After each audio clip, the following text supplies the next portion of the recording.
one target with consequent political objective. We will bomb the operations center of the controlling dam, not the dam itself. And what that will do is we will hope that this will forestall the dam's operations long enough to get Ethiopia to the negotiating table with Egypt, and then we'll establish a bargaining table with Ethiopia. So we'll have an extremely narrow target, and that will lead to a negotiation. The first argument we'll explain is why this is good and why this is worth it. First thing to explain is that the GERD is an existential threat to the Egyptian people. That's for the reason that the dam just takes away a significant source of water from the Nile, and the Nile accounts for 90% of Egypt's water supply. That's for the reason that Egypt is a desert nation, which means it has no reservoirs such as lakes to access water elsewhere, and it is close to the equator, which means that it only gets yearly rainfall that has to be collected by the Nile. So what that means is that the entire Egyptian economy is based off the Nile, specifically the agricultural parts of Egypt that are situated along the Nile, which is the only places that have fertile soil in Egypt. But second thing to explain is that Ethiopia is unlikely to share the water with Egypt. That's for the reason that firstly, it has empirically refused to. That's for the reason that both states are semi-autocratic, and both states are controlled by strongmen who see it as part of the power play not to negotiate with the other. Secondly, they've just exhausted all other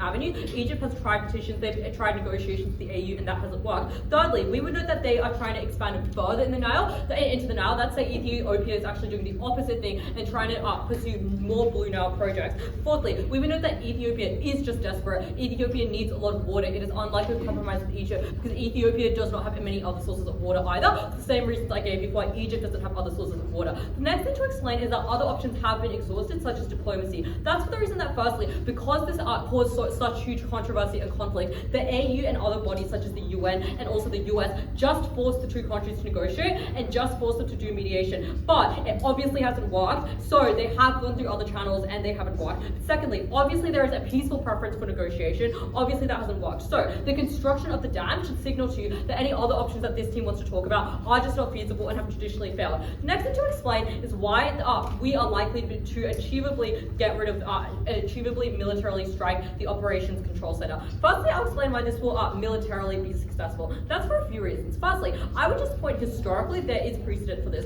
So in 1983, the US bombed the nuclear control center in Iraq, and that was far more heavily fortified than the control center of the dam. And the structural reason for this is just that the hydraulic control center is likely to be relatively small, and it is a singular target, which means it is very easy to concentrate on a singular target, but also because there aren't a lot of people operating, so you don't have to avoid anyone, but also there isn't likely to be a lot of people to notice because it is an operating center. It isn't something that actually requires a lot of staff. Secondly, we would just note it's likely to be unprotected. That's for the reason that it is unlikely to be fortified. It isn't a nuclear operations center. It's just a dam's operations center. We would note that it is relatively small, which means that Ethiopia probably isn't suspecting this as well. But we would also note that not only will this work, it is likely to be covert. That's for the reason that firstly, there is just a resource asymmetry between Egypt and Ethiopia. Egypt is the third biggest economy in Africa, and we would note that it is very easy for Egypt to fly in and out. And I would note secondly, it is very easy for other possible suspects to be blamed from this. So for example, Ethiopia can suspect that it was domestic Tigray terrorists. They can suspect it to be Somalian spillovers. And because of the amount of conflict in the region, it's hard to pin down who exactly was the one to do it. And I guess the analogy to say here is just like no one knows who bombed the Nord Stream pipeline. No one knows who bombed many things throughout history, which is just to say it's likely that you can do this extremely covertly. But I would also just say that there is likely to be not a lot of evidence for the reason that it is quick, it is a bombing, there's no one involved, there's no soldiers involved, which means that there is a super high burden to prove that it was another country when it comes to Ethiopia trying to prove this. So the next thing I'll explain is why this successfully delays the execution of the dam, and that is likely to bring Ethiopia to the negotiating table. And the thing to note here is just that Ethiopia needs the dam now because they really need water, and when we bomb the operations center, it means that they cannot use the dam, and it means that Egypt can now make a deal by offering Ethiopia some emergency water. The reason why Ethiopia is likely to accept that deal is firstly, Ethiopia just faces huge amounts of political pressure to get a lot of water and to refinance the dam. That is for the reason that Ethiopia is extremely poor, so it cannot get water elsewhere, but also there are political incentives to build the dam, this population really needs water, which means it is likely to sign onto a deal with Egypt. Secondly, it is just hard to replace the hydraulic center very quickly. That's because it is extremely complex. Even though it is small, it takes a lot of time to fix mechanically, which means that Ethiopia is likely to dry out due to the amount of droughts there are on the continent. And we would know the incentives exist whether or not they find out it was Egypt later, because either way their population is likely to dry out. But we would also know it is far easier for Ethiopians to blame terrorists than it is for them to blame Egypt. What will this negotiation likely look like? It'll likely look like, firstly, the fact that Egypt has already been asking for negotiations before, and Egypt has already been making concessions to Ethiopia, such as offering them financial aid or such as offering them water to try and sweeten the deal. So this is unlikely to seem abnormal or odd. Secondly, we would know that they can just throw in extra benefits to make the deal seem better. So they can act in good faith by, say, giving emergency water to Ethiopia or giving extra financing to Ethiopia's dam. And all of that would make it likely that Ethiopia signs onto this deal. The next thing I'll explain is why this is unlikely to lead to retaliation. And firstly, I would note that Ethiopia still has an incentive not to retaliate. And that's for the reason that you can just ask for a deal for joint ownership of the GERD. So Ethiopia still has some ownership, which is better than the status quo where Ethiopia has no water. But I would also know, even if it wanted to, Ethiopia just has really bad capacity to retaliate. That's for the reason that, firstly, it is poor and besieged politically. It is bordering Somalia.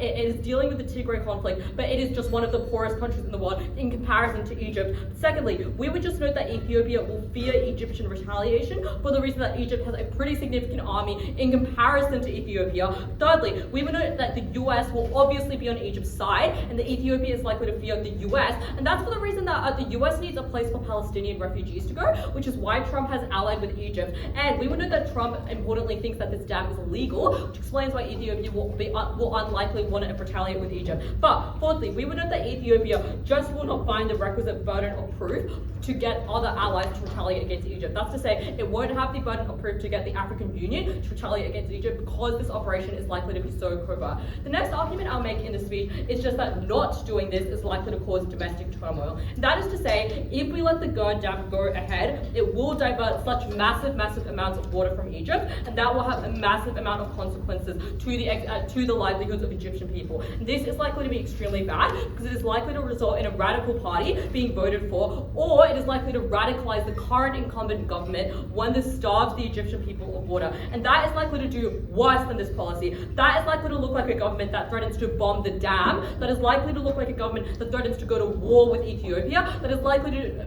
result in a government that doesn't want to do things covertly, but wants to do things overtly as part of a power play. And that is because if they want the dam to be built, the Egyptian people will have to face the full consequences of hardship under their side in 5 or 10 years under the line, which is what contributes to the most inflaming hostilities, because that is when it will be politically popular to go to war with Ethiopia, or that is when it is likely to be politically popular to bomb the dam. And the impact of this is, firstly, it is just far more destructive. It's likely to lead to far more people getting killed. It's likely to lead to far more infrastructure damage. But secondly, there is certain Ethiopian retaliation under this side, because if you enter a war with Ethiopia, or if you start to bomb a dam with Ethiopia, there will be the possibility of war. And maybe this is unlikely, but it is clearly the highest impact, so you should just try and stop the dam being built in the short term to prevent radicalization in the long term.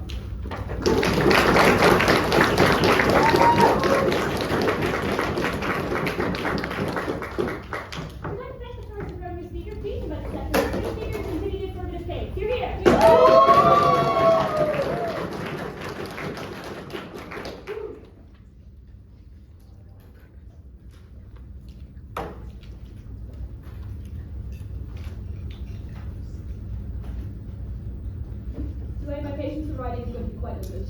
Please start soon.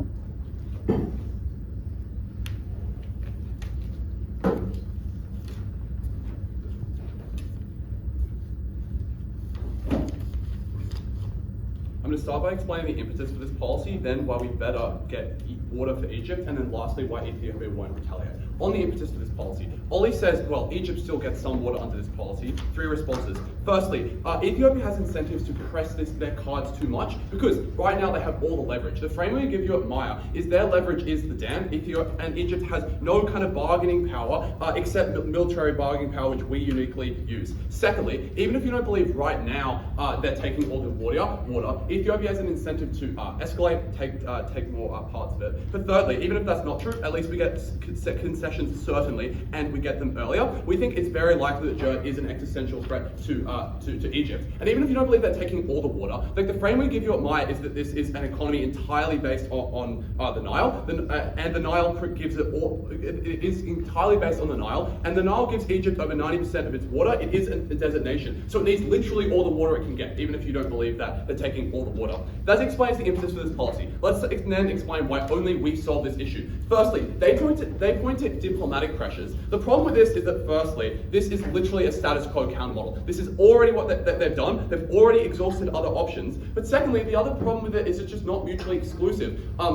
They say, for example, they can threaten ports. The problem is just that, like, they've already done this. They've already offered things like ports. And I think it is in the incentive of Ethiopia to prioritize water over ports. That's simply because water is far more foundational to an economy. Like, you do not need ports if you cannot, like, have the crops to, if you do not have the water to make crops and therefore to export things through ports. So that just explains that diplomatic relations under their side have already failed and will always fail. The problem is, I guess, there's a carrot and there's a stick. Our side does both. We offer both the carrot and the stick. But the problem is the carrot does not work without leverage. And we uniquely explain that our diplomacy is far more successful when we strike militarily, and that is for two reasons. Firstly, Ethiopia needs the water and the dam now. They are just desperate economically. For all the reasons this team explains, they've just been through a civil war. It's a very poor country. And Egypt now has some leverage, right? They can do things like offer some water in exchange for an agreement that will be more favorable towards Egypt. But secondly, Ethiopia needs refinancing to rebuild the dam. Ollie's flippant response is to say, well, surely they can just rebuild the control center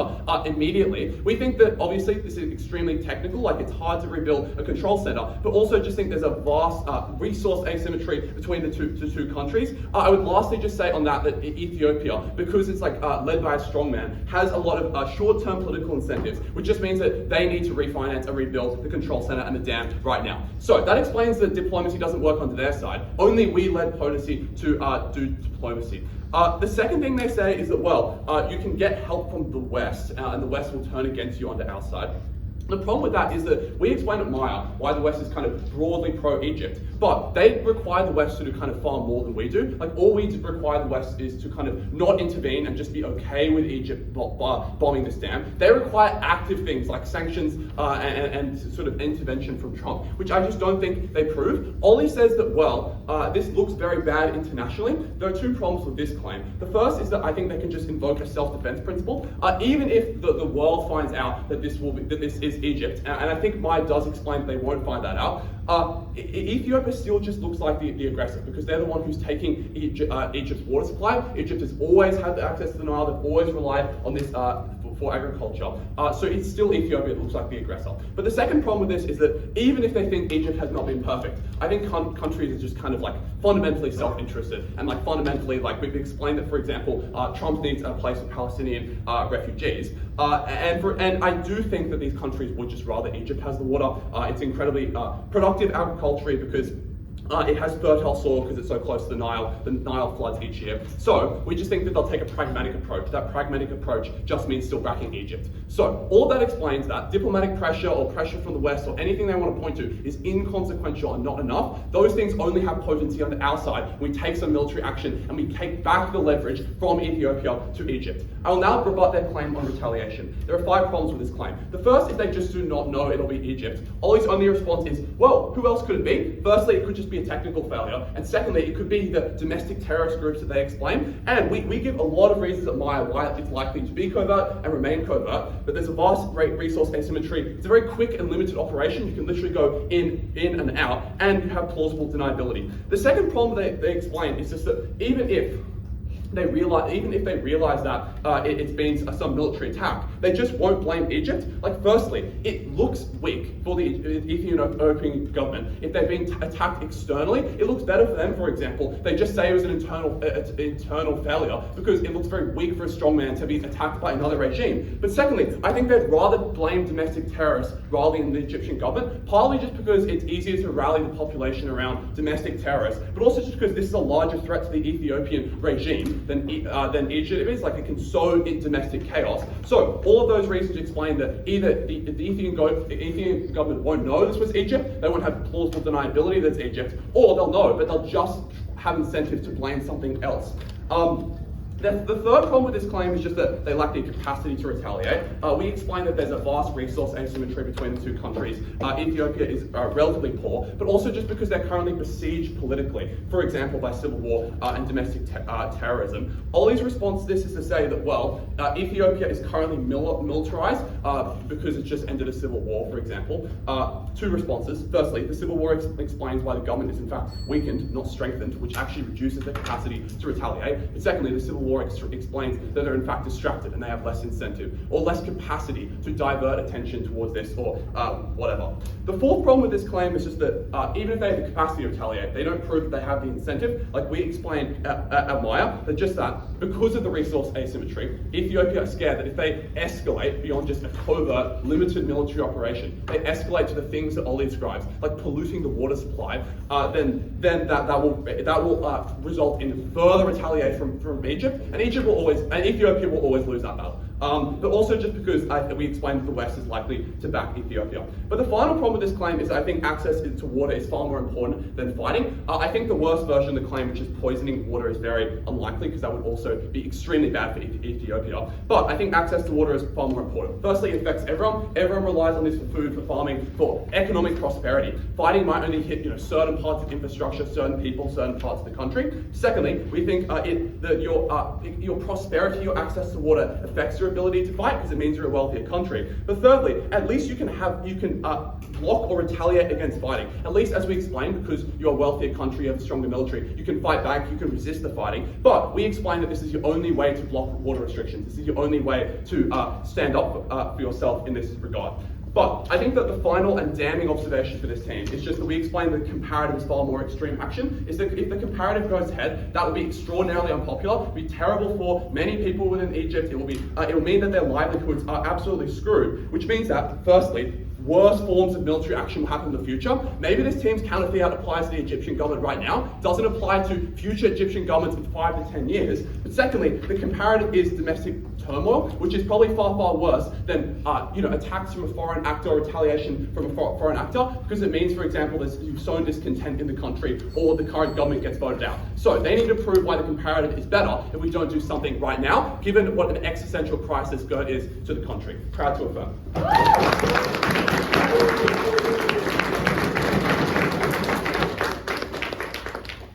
We'd like to thank the second affirmative speaker for that fine speech, now the second negative speaker to continue the negative case. You're here.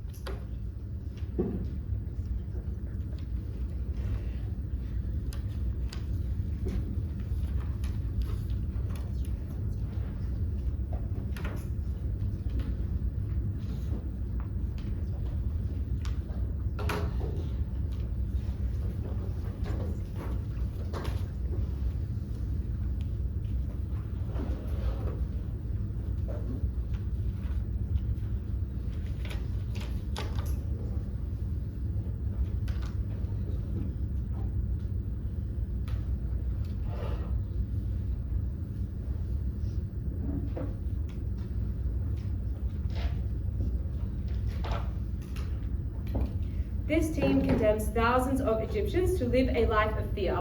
Fear of Ethiopian drones and raids that will kill their sons and daughters. Fear of violent extremist groups that kill and extort. Escalating a war with one of the most populous countries in the world is a terrible idea that I have never been more proud to negate. Firstly, on retaliation. Secondly, on the importance of the Nile. Thirdly, on why their intervention and negotiations will not succeed. And lastly, on popularity. Firstly, we are winning this debate on retaliation. They have one response, which is unfortunately untrue. They say Ethiopia cannot retaliate retaliate because it is a poor country. Firstly, this is not the case. Ethiopia is one of the most populous countries in Africa, and it has economically liberalized in the last few decades under Abiy Ahmed. They have built the biggest airport, they have opened their economy, and you know this is true because they've just got a huge fucking dam, which obviously suggests it's a country that's doing relatively well economically. Secondly, Ethiopia has the capacity to retaliate militarily, because even if they are poorer, they spend disproportionate amounts of their budget on the military. And the reason this is the case is because they have just come out of a civil war, which means that they have put more money into the military. This team says the civil war takes away resources, but unfortunately the civil war ended in 2022, which is why for the last 3 years the Ethiopian government has been consolidating its military spending, hugely increasing that in order to prevent other conflicts breaking out, which is all that spending and all that military that they will now divert towards Egypt. So that means retaliation is likely, it's big, and it's damning for this affirmative team. Secondly, you should weigh retaliation highly because this dam does not threaten Egypt that much, and it is not the crisis this team talks about.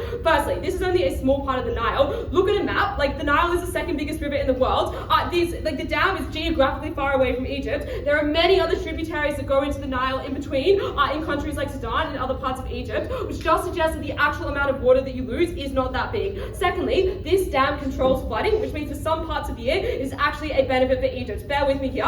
In the rainy season, the Nile floods, which actually damages huge amounts of farms and villages, and that's the time when people are growing their crops and they get destroyed by the floods. The issue is, if you have a dam, if you believe that the dam contributes to a large amount of water, that means it is less likely to spill over, and you are less likely to have the floods, and have been getting worse because of things like climate change, which means that for at least half the year, the dam actually is probably a good thing for Egyptian agriculture. If you are unsure about the importance of this dam to Egypt, obviously Egypt should not risk escalation, should not risk the lives of its people to protect a water source that is not that important. But lastly, there are other ways for Egypt to get water. The countries in the Gulf get a large amount of their water from desalination, which means they've figured out how to do this cheaply and efficiently. They have lots of things like solar energy, because as this team concedes, this country is on the equator, they have a lot of sun, which means, and this is important, because there is a cost trade-off to doing the military action. It is expensive to invest in your military to firstly do the initial strike, but secondly to protect yourself from future retaliation, which means there are other ways this money could be spent to ensure Egypt's water supply in a way that is actually more secure in the future. The dam is not important. Even if you believe it's important, I'm going to win the debate in 2 other ways, which is explaining firstly why the intervention will not succeed, and secondly why their negotiations will not work. Firstly, why will their intervention not succeed? If this is true, this is devastating for this team because a failed attempt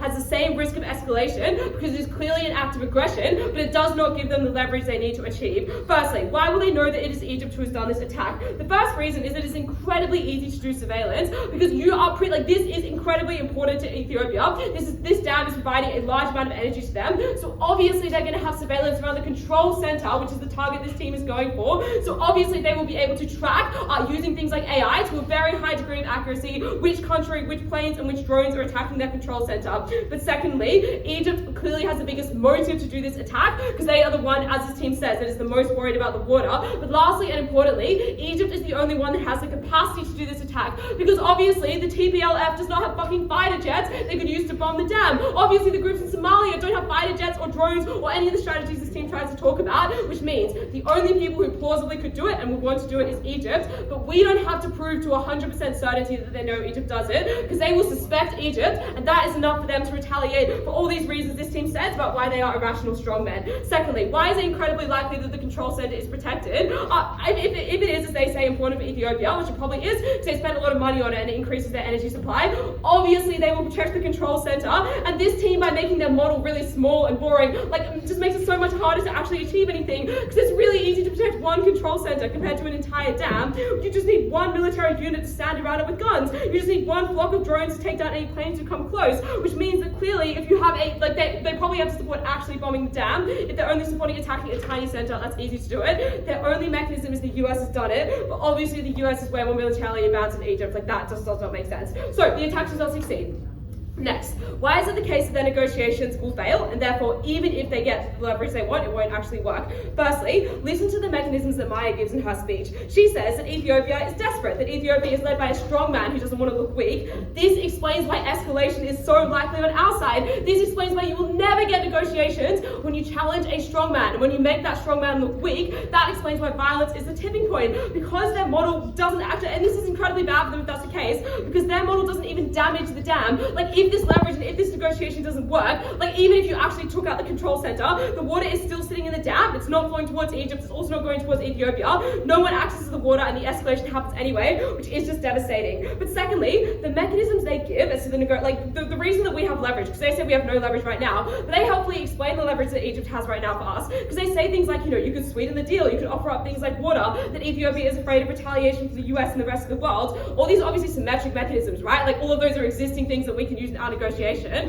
which explains why our negotiation is likely to succeed. But secondly, we explained to you at Ollie that international support is more likely on our side. They say that this would be an act of self-defense, but clearly not, because you're going into another country's territory and destroying their civilian infrastructure. Like this is a line that Egypt would be clearly crossing, which is why it would be incredibly unpopular internationally, and they would not be likely to have international support. But secondly, Ethiopia has been courting international support. They've been making deals with a lot of countries like China, which actually means they also do have some level of international support. So what that means you should believe at that point is that this violence is the tipping point for escalation. The negotiations are balanced now. Theirs is the side that tips them into violence and irrationality. We explained we can negotiate counterfactually, and our negotiations are likely to succeed. Their only response is that if it was going to work, it would have already. 4 responses. Firstly, the dam was built last year. Like this is a recent event that has happened, which means it is too soon to assume that negotiations have failed, because negotiations take time. They could continue over time. But secondly, because diplomats in this area have been distracted by other wars in the Middle East, which means if you give them more time, they are likely to come to an agreement. But thirdly, we use our fiat to make the negotiations better. Like we don't have to support what they've been trying now. We are adding additional things, like having access to ports, like protecting Ethiopia's integrity against Tigrayans, all of which means negotiations are more likely to succeed than they have been in the status quo. If you believe that our negotiations are more likely to succeed,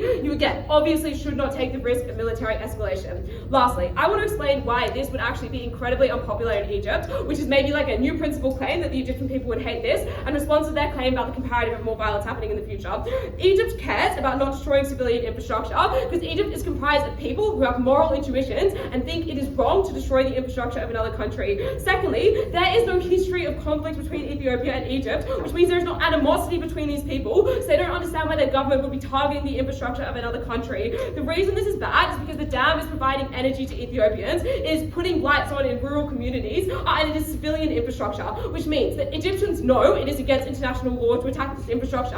They know that attacking this infrastructure will turn off the lights in Ethiopian villages, and they do not support their government doing that. The intuition is that Israel destroying houses in Gaza is unpopular even among Israelis who have decades of animosity towards the Gazans. If they do not support their government committing obvious war crimes, clearly the Egyptian people would not either. This policy is unpopular, it leads to escalation. I've never been more proud to advocate.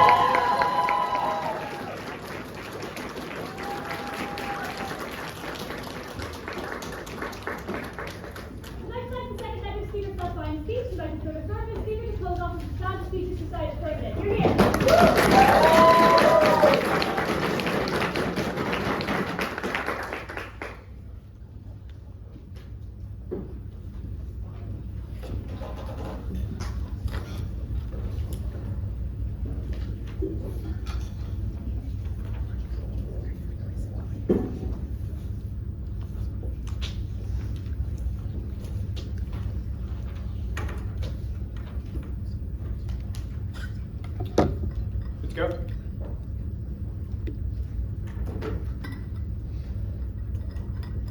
The best reason why Ethiopia wouldn't retaliate if they did in fact find out is the first argument of Bardsley's speech, where he explains eloquently the litany of benefits that Egypt could provide to Ethiopia, which would immediately jeopardize if Ethiopia attacks Egypt. For instance, he points to ports, which would explain why Egypt is a richer in economy, and especially explains why their military would be better resourced, and he explains that Ethiopia needs access to counterterrorism support, which suggests that Ethiopia's military is so weak that it needs help from a foreign actor to police an internal domestic problem. And finally, he explains that Egypt can provide access with Saudi Arabia, which explains that it is Egypt that has all the friends in powerful places, whereas the small, impoverished nation of Ethiopia has few. All those benefits explain, firstly, that Ethiopia won't retaliate because that will jeopardize all those benefits, and secondly, it sets up a very important characterization, which is, in almost all other ways, Egypt is the far stronger nation, the far more robust nation, far more well-resourced nation. But there is only one card that Ethiopia has that makes the balance somewhat fair, and that is that they have this port, and that is they have the geographical fortune to be upstream the Nile River, and therefore hold Egypt's water supply hostage. That's why. You can't just throw as many benefits and carrots to Ethiopia. You need a reason for them to come to the table, and the only reason you can do is to take away their sole remaining leverage, which is that they have this dam. That is Ethiopia's only ace up the sleeve, and it's precisely the card that we target. What are this team's responses to this? Their main response is to say, well, negotiations, they need time. Well, you know what also takes time? Building and filling a dam. That clearly there was enough time for these negotiations to work, but they have not worked because Ethiopia does not need to negotiate with you if you can have an independent water supply. They then say, well, America will turn its back to you suddenly because you're the bad guy by blowing them. Firstly, on what grounds is America, the guy has declared a unilateral war against Iran? The American administration has, captured a president from Venezuela, unilaterally have to criticize you. Secondly, America doesn't believe that you're doing anything wrong. They believe that Egypt is acting in self-defense because they believe that this dam was illegally constructed in such a pernicious way and a hostile manner in order to take water back from Egypt. They will say that this is Egypt reasserting its own rights, its right to water that is being attacked by this. Obviously, America will not tell them. They then say, well, counterfactually, China is on Ethiopia's side. When's the last time China militarily intervened in a conflict? Side negative needs to give you a very compelling answer there. So, I think that is why, if you believe that there is mounting diplomatic pressure, which Bardsley has eloquently explained, what we do is we provide a valve for that pressure to activate, because we take away that leverage, and that is for the first reason we have won this debate.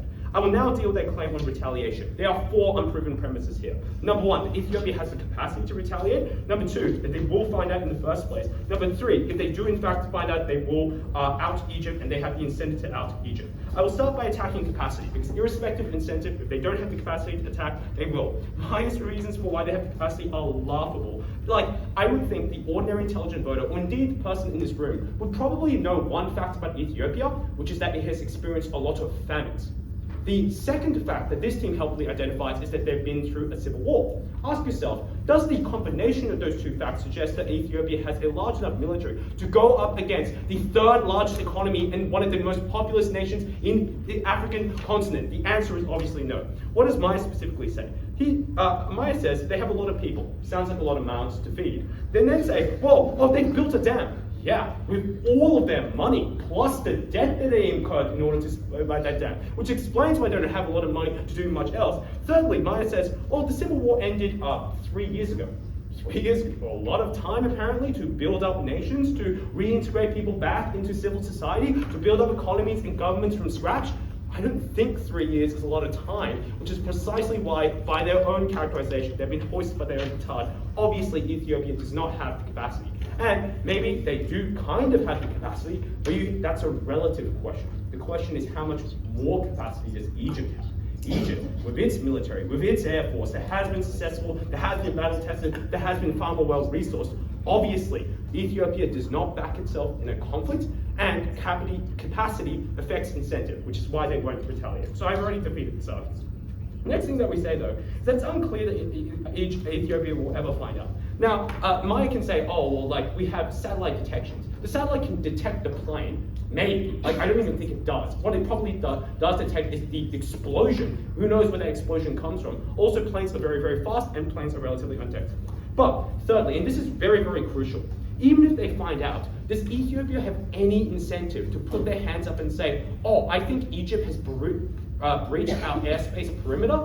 Why would they own up to that? That is a massive concession of such startling inability in foreign security. That is not a good thing to do when when Ethiopia is already being besieged by terrorists, is besieged by conflict spillover in its Somalian borders and its Sudanese borders. The last thing you want to do is tell the rest of the world that your dam is protected, your dam and your airspace generally is quite pregnable. That is precisely why they will not own up to this, because it is embarrassing to own up to this, and why most likely instead they can point the finger. They can say this was a domestic terrorist operation. They can say it was a technical failure, but more likely it's likely to be domestic terrorists, precisely because that is a narrative that is convenient for them, doesn't own up to anything, or own up to something far less than being invaded by a foreign actor, and secondly galvanizes the people against the problem that they want to deal with. So it kills 2 birds with 1 stone. Their kind of worst response is to say, they can fortify the dam in such a way that would never make it immune to rockets. I guess the difference is that typically the things that are easy to fortify needs to be away from the radius of a rocket,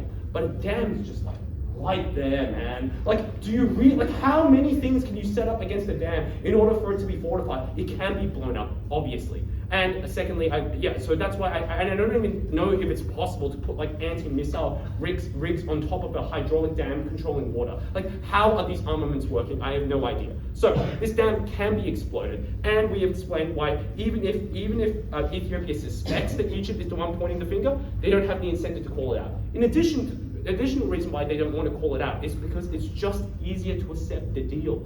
It is no loss to Ethiopia if they set the joint ownership deal. They still get joint of it, and they get the additional benefits that they've very helpfully provided, which is why Ethiopia has a far, far easier option, which is just to accept the deal, versus the far more turmoilous option, which is to not accept the deal, blame Egypt, and trigger a regional conflict that they may not win. Why would it go through that option B when option A exists?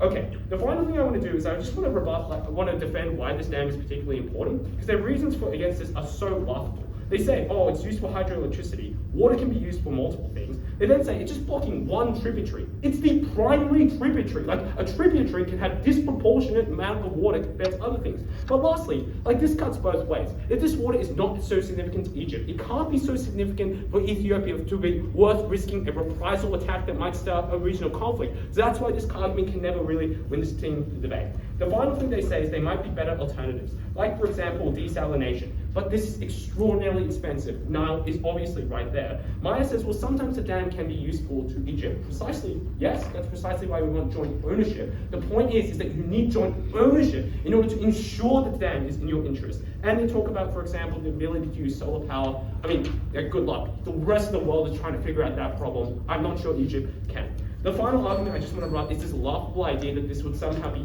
counter to the intuition of the Egyptian people. I think the Egyptian farmer would not want to go thirsty, or to have their cows go thirsty, or to be thirsty. I think obviously this is something the Egyptian people want. They want it so badly, if you don't do this policy, they will ask for worse. No response.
Team's case is genuinely insane because their case is that we're going to do a small hit on Operations Center, and there's going to be a need for refinancing, and then Ethiopia will choose Egypt to refinance you out of any country, and therefore you can get leverage over them.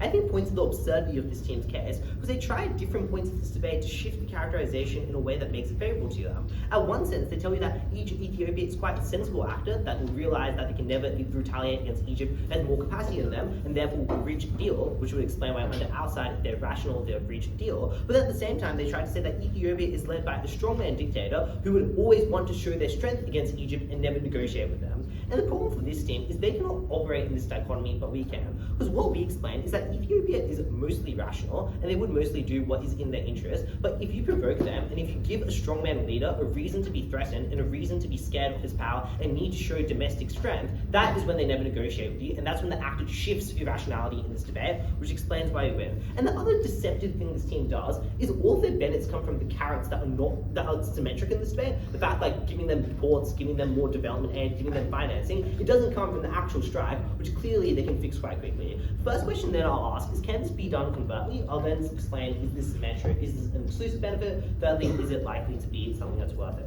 Firstly, can it be done covertly? The problem with this team is they rely on there being plausible deniability that this is a grain or terror attack. There are three problems with this argument. Firstly, it's very likely that someone in Egypt itself would leak that this is an Egyptian attack on Ethiopia for three reasons. Firstly, people are scared of aggression internally, which explains why some generals would want to leak this to deter the government from doing it. For example, in the United States, a lot of generals leaked the war in Iran before they actually declared the strikes because they were against it. Secondly, people leak to enterprise so that private actors can profit and can make money out of these types of conflicts, but also people can shift and know that there's going to be a war in the first place. But thirdly, some people just find it morally icky, and lots of people do not like the idea of striking another sovereign nation, and they are likely to leak, which explains that there's a very solid chance that Egypt leaks. But secondly, we explain that Egypt is able to do this. We explain that Egyptian rivals are likely to leak against Egypt. For example, the UAE and Russia, they are likely involved against Egypt in a series of proxy wars. They're likely to want to destabilize them. They'll use their satellites to call it down. They'll use their intelligence to call out Egyptian aggression. But secondly, we explain that it's just quite hard to hide.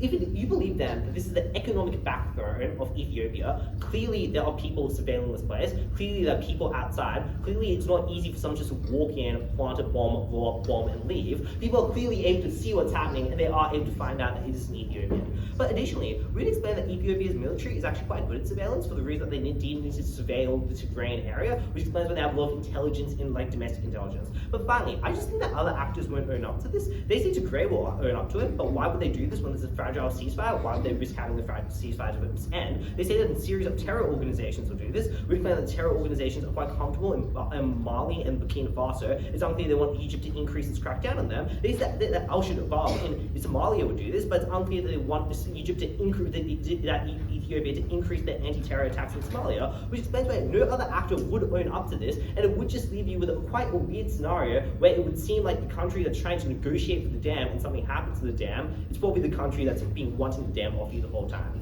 But even if you do believe their case makes zero sense. Their case is firstly that Egypt will do the refinancing. Why would it be Egypt? We'd explain that could be the African Development Bank, it can be China. It's a pretty nice dam, it has a lot of economic benefits. There are many actors in the world who want to help refinance this dam. And the point that you believe there is some friction between Ethiopia and Egypt, why would you choose Egypt to be your financing partner? Secondly, they say that Egypt will give things like water. We explain firstly this is a hydroelectric dam. You do not need to give water from Ethiopia because they aren't reliant on dam water. And secondly, we point out that there are other actors in this debate, for example Kenya, Djibouti, but are also able to get water to them. We explain why it's very unclear that Egypt does have a huge amount of leverage from a small operational mistake that they can make. And if this team tries to run back and they're like, we can literally be like, it was an operational issue. Clearly, if it's an operational issue and that's the extent of harm that they're going for, it's not something that they can actually claim. What's the implication of this? The implication of this is that one themselves identifies the leader of Ethiopian, President Abiy, is a strong man and will retaliate. And when you do things and when it is found out that it is the Egyptian government doing this,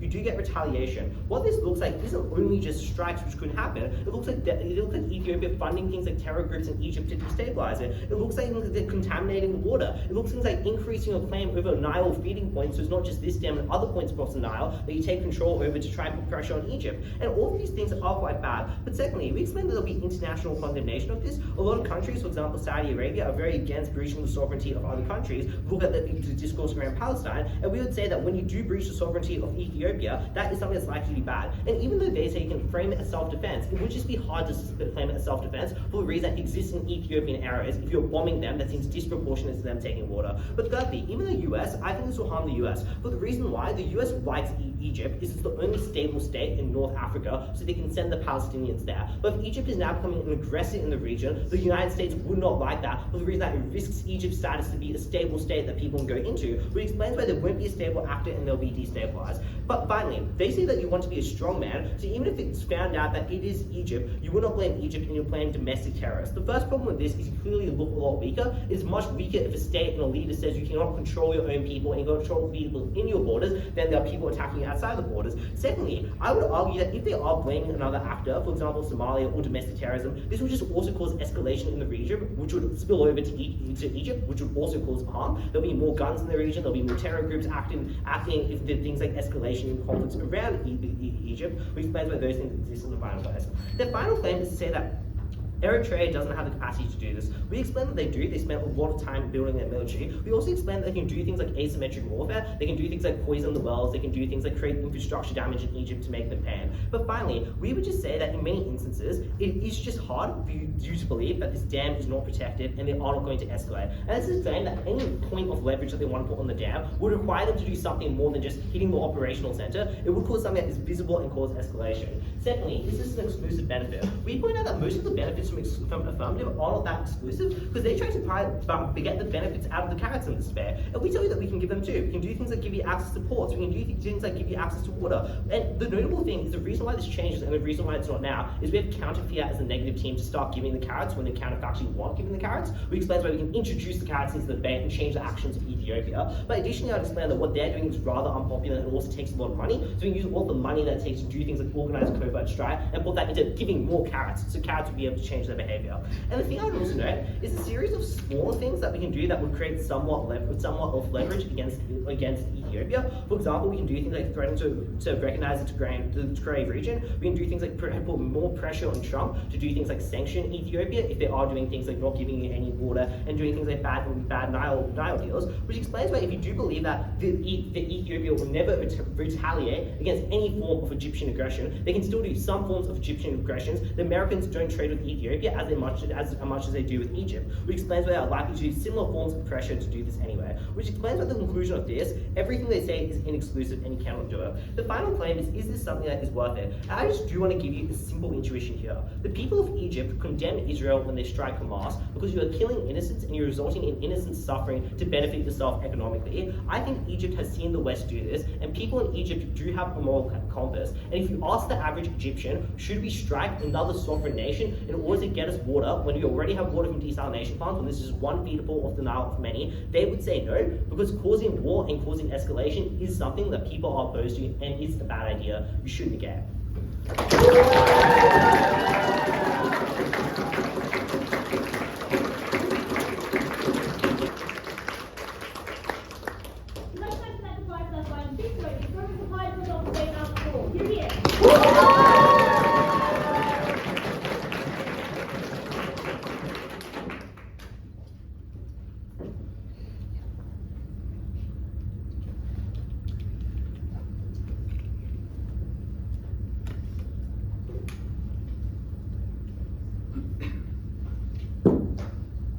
The damning observation for this negative team is that in order to get Ethiopia to negotiate, you need Ethiopia to need you, not to like you. We explained down the bench that this attack limits Ethiopia's access to water, it limits its capacity to rebuild since it's already indebted, it's already poor, and we think that this is the most important thing when it comes to negotiation. Third neg says, well, why would Egypt be the one, Egypt be the one to help them? But we would say it's the most natural partner because they benefit too. They also are involved in the water supply, and they've already been involved in negotiations around this help.